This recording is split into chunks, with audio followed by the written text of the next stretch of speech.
Gospodin s vama. I s duhom tvojim. Čitanje Svetog Evanđelja po Ivanu. Slava tebi, Gospodine.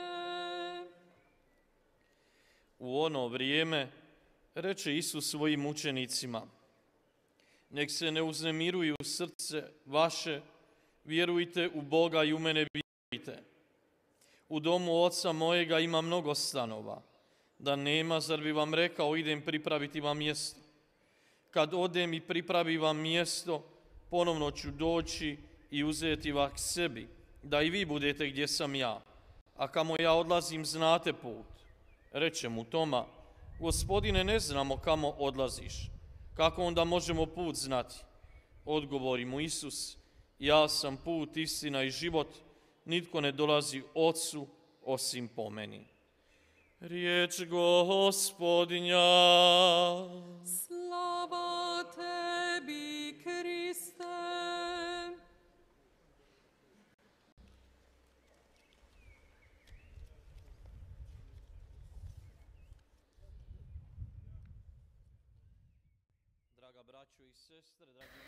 사랑하는 형제자매 여러분, 사랑하는 교형자매 여러분, 성모님께서는 흰 옷을 입으셨고 3명의 목동들에게 정오경에 발현하셨습니다. 프란치스코는 그 모습을 보았고, 히아친타는 그분을 들었고, 루치아는 성모님과 대화를 나눕니다. 성모님은 진지한 모습으로 손에는 묵주를 들고 계셨다고 했습니다. 파티마의 3명의 목동 발현 증인들이 받은 비밀은 이렇게 요약할 수 있습니다. 회개로 부르셨다는 것입니다. 기도와 참회야말로 가장 안전한 도구로서 유혹에 이길 수 있는 도구가 됩니다. 특별히 악에 관해서 이 악이 인류 전체에 침투하고 있을 때, 예를 들어서 전쟁이 있거나 하느님을 버릴 때입니다. 성모님은 이 3명의 목동들에게 말씀하셨습니다. 즉, 죄인들의 회개를 위해서 희생하라고 하셨습니다. 또 하느님을 거부하는 모든 일을 위해서 희생해달라, 이 어린 발현 증인들에게 청합니다. 성모님께서는 날마다 로사리오 기도를 하라고 하셨습니다. 그래서 전쟁이 끝나고 세상의 평화를 위해서 이렇게 기도하라고 하셨습니다. 그러면서 비밀도 알려주십니다. 이 3명의 목동들은 그 비밀을 전했습니다. 그래서 특별히 영적이고 사회적인 쇄신을 요구하셨고, 많은 이가 여기에 응답하셨습니다. 성모님께서는 역사 속에서 여러 번에 걸쳐서 변호자로 등장하십니다. 특별합니다. 곧 당신의 자식들을 악에 버리지 않고 모든 이가 회개하기를 바라시고 하느님께 돌아오기를 바라십니다. 하느님을 받아들이는 것은 모든 악의 원천과 모든 전쟁의 원천으로부터 보호받는 것입니다. 특별히 성모님께서는 특히 이 인류에 큰 재앙이 올 때마다 발현하셨습니다. 교황 비오 12세께서는 1942년 성모님께 이 세상을 봉헌하셨습니다. 제2차 대전이 한참이었었던 와중에 티 없으신 성모 성심께 온 세상을 봉헌하셨습니다. 파티마의 성모님께서는 당시에도 그랬지만 지금은 더욱 열렬하게 파티마의 성모님을 공경하고 있습니다. 또 바오로 6세와 교황 요한 바오로 2세께서도 파티마 순례를 하셨습니다.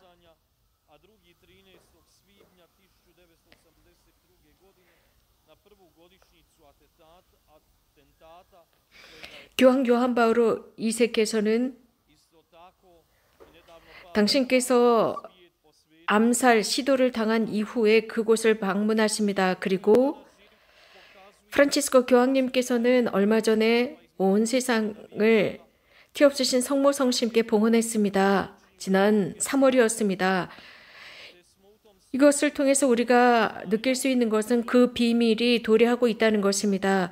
그래서 개별적인 희생과 회심과 기도가 필요하다는 것입니다. 하느님의 평화를 얻기 위해서입니다. 죄인들의 회개를 얻기 위해서입니다.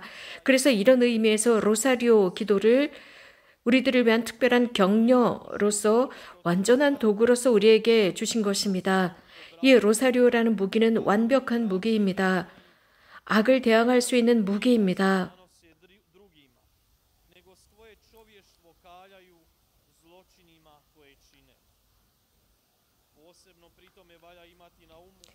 특별히 우리가 꼭 기억해야 하는 것은 성모님께서는 한 발연에서 발연 증인들에게 이런 말씀을 하셨습니다. 이곳 우리에게도 말씀하십니다. 하나님 모든 영광송 다음에 꼭 다음과 같은 기도를 하라고 하셨습니다. 오 예수님, 저희 죄를 용서하시며 저희를 지옥불에서 구하시고 연옥 영혼을 돌보시며 가장 버림받은 영혼을 돌보소서. 성모님과 함께 우리들의 희망을 쇄신합니다. 성모님께서 우리를 예수님께로 인도하십니다. 예수님은 성모님께서 우리와 함께 하기를 바라십니다. 오늘 복음으로 돌아가 봅시다. 성모님과 함께 예수님께 걸어가는 것입니다. 그래서 오늘 복음의 중요한 메시지는 무엇인지 보겠습니다. 오늘 저녁 우리들에게 알려주시는 메시지는 예수님께서 부활하셔서 제자들에게 말씀하시는 모습입니다. 그분은 사형 선고를 받았고 돌아가셨고 부활하셨습니다. 그리고 이 세상에서 떠나셔서 승천하십니다. 그리고 아버지께로 돌아가시는 것입니다. 이런 말씀을 하실 때 제자들, 우리 혼자 어떻게 하란 말입니까? 라는 분위기입니다. 예수님 없이 어떻게 살란 말입니까?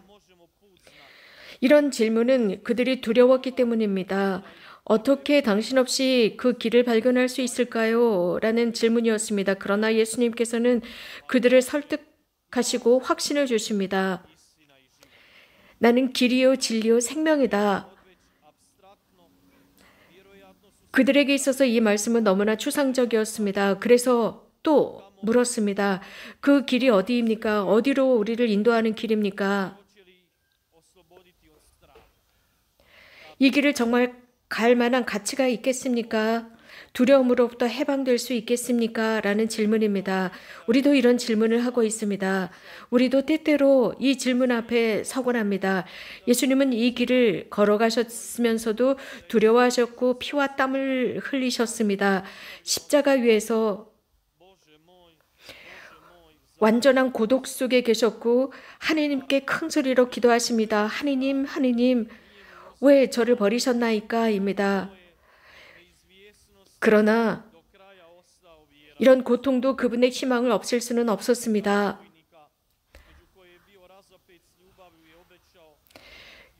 예수님 곁에 묶여 있었던 한 도둑 우도는 주님으로부터 약속을 받습니다. 너는 오늘 나와 함께 천국에 들어갈 것이다. 그런 완전한 고독과 고통 속에서 이런 힘이 어디에서 나왔을까요? 그 두려움과 그 잔인한 죽음 앞에서 이런 용기는 어디에서 나왔을까요? 성부를 향한 신뢰입니다. 아버지, 제 영혼을 당신께 맡깁니다. 우리는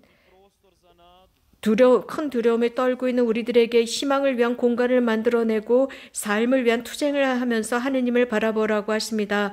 그러면 그 두려움은 힘이 약해진다고 했습니다. 우리는 인간적으로 두려워합니다. 그러나 이렇게 신뢰하면서 하느님을 신뢰할 때 희망은 하느님으로부터 오게 되어 있습니다.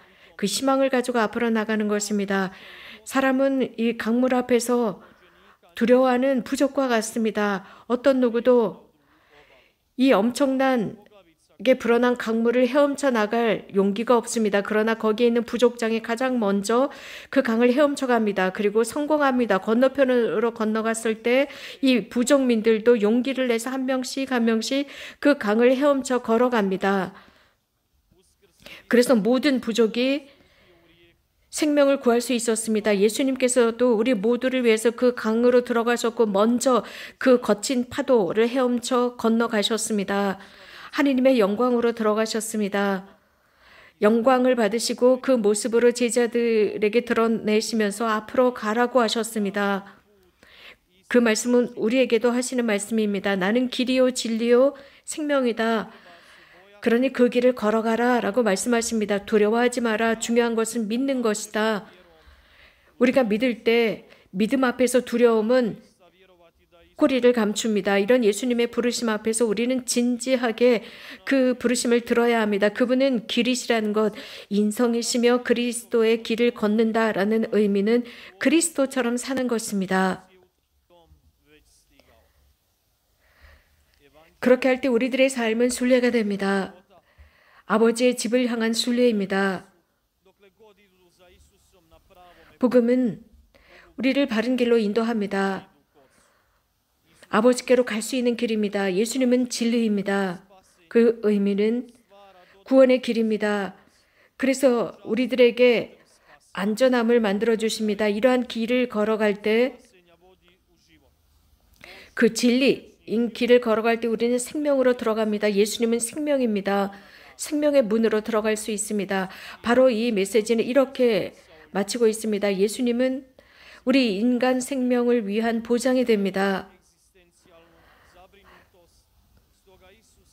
염려와 근심 속에 쌓여있는 우리에게 예수님은 이렇게 말씀하십니다. 너희들의 마음을 불안하게 하지 마라. 내가 아버지께로 간다. 라고 제자들에게 말씀하셨습니다. 그리고 내가 다시 돌아와서 내가 있는 곳에 너희들도 함께 데려가겠다라고 하셨습니다. 하느님은 당신의 약속을 이행하시고 모든 것을 새롭게 하시며 참으로 구원적이시고 그 목적을 완성하시며 인간 존재를 구현시키십니다. 하느님의 영광은 순례자인 우리에게 힘을 주고 투쟁할 수 있는 힘을 주며 어려움을 극복할 수 있도록 해주기 때문입니다. 그래서 훨씬 더 하느님의 섭리의 신비에 다가가게 만듭니다. 그 하느님의 섭리 도우심은 가장 중요한 순간에 개입해서 우리를 도와줍니다. 나를 믿는 사람은 나와 같은 활동을 하고 나보다 더 큰 활동을 할 것이다. 내가 아버지께로 가기 때문이다 라고 했습니다. 그리스도인들이 예수님의 말씀을 묵상할 때 그리스도인의 신앙은 성숙합니다. 그리고 진리를 이해하고 그분의 말씀을 깨닫습니다. 그리고 그 말씀, 믿은 그 말씀이 그를 통해서 반영되고 드러나고 분명해집니다. 사랑하는 형제자매 여러분, 사랑하는 교형자매 여러분, 이런 강론 중에 이 묵상은 성모님으로부터 시작했습니다. 이제 성모님으로 마치겠습니다. 5월은 성모 성월입니다. 로사리오 기도를 바치는 해입니다. 달입니다. 교회와 함께 우리는 일치해서 묵주 기도를 합니다. 오늘 저녁 우리는 성모님께 전구를 청합시다. 천상에 계시는 우리들의 어머니입니다. 삶의 어려움 중에 우리들을 도와주십시다. 전구를 청합시다. 성모님은 늘 하느님께 성실하셨습니다. 성모님의 전구를 통해서 오늘 저녁 우리들의 마음이 열렬해지도록 합시다. 그래서 주님께서 우리가 그토록 열렬히 이 세상에 바라는 평화를 보내주시기를 청합니다. 아멘.